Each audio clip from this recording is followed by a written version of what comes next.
So the second tip I'd like to offer you is getting comfortable with change in hand position.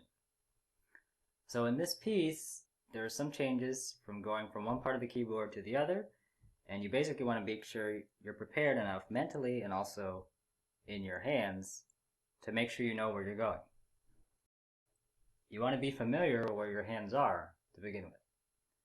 So for example, from measures 1 through 6, you're basically in a G position, G 5-finger position, with a few 6s thrown in there. So just kind of a 6th here, 6th here, and then, right, so this is all pretty much a G position type of phrasing. And then it repeats again. But when we get to here, so basically measure 7, that's where we have to change, right? We went from, then we go up here, right? So that might be difficult for some of you if you're trying to get there in time, you're not sure how to practice that.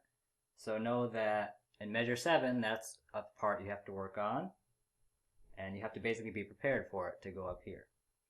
So let's name a few other spots where that happens, where you have to change positions. A second spot is after the repeat sign, so basically measure 9. After that, we go down. So we do, then we go down. Now here we're in a D position, right? So going from this, then you have to know you have to go down to D. And then this middle section also has its own challenges because every 2 measures, you're actually switching. So for example, you go from a D position 2 measures, then we go up to, so again, we're back in kind of a G position with a 6th. Then we go back down to a D position. And then back up again. This is almost like a G position again, like before, with some 6th. But they actually throw in, or Schumann throws in the D chord, so it's like they combine or he combines the G and the D positions together.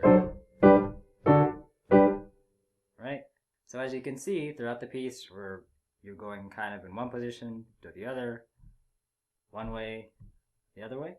So, how do we solve this, or how do we practice it to make it a lot easier? So we'll use something I like to call hovering.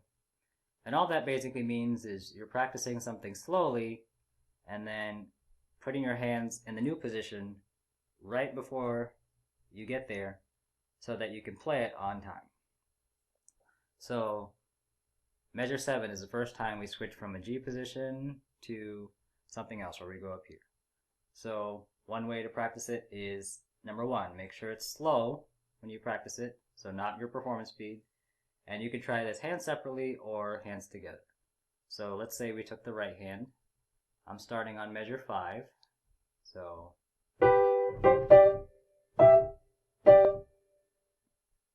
right. So what I did was,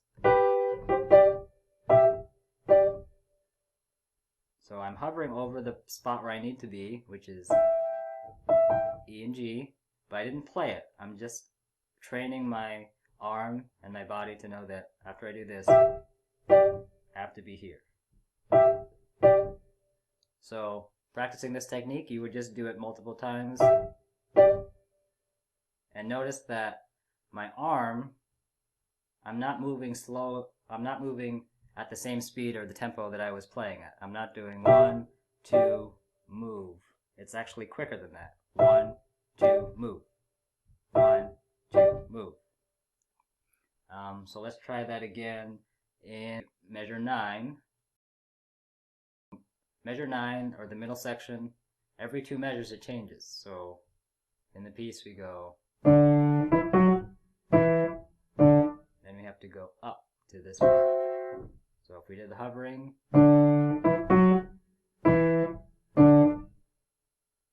so right hand could be a little tricky because you're doing, then you have to do this.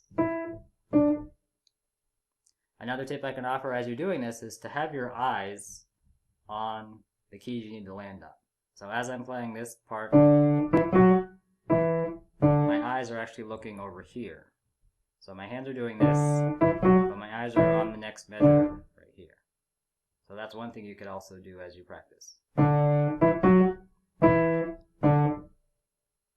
Right? And then always check your fingering is correct, where you need to be. So this is the new position. Right? So that's hovering for that part. And then let's play it all the way through. So the next two measures after that. So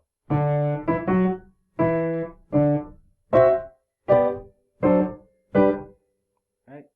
And then one thing that's very important is you always want to practice it to the spot where you change position. So to the tricky part, and then also out of it. So middle section's a little different because it does it constantly. But let's go back to, say, measure 7. You want to practice going into it. So I'm starting at measure 5.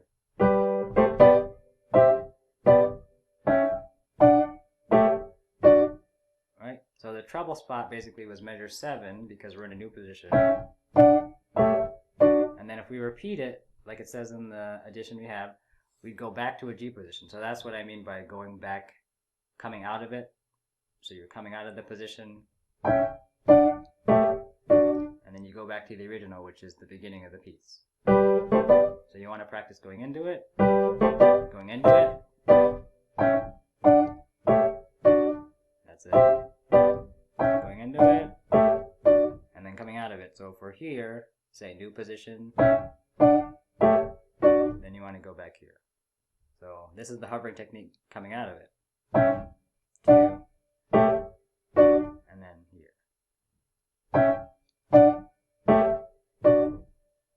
Right?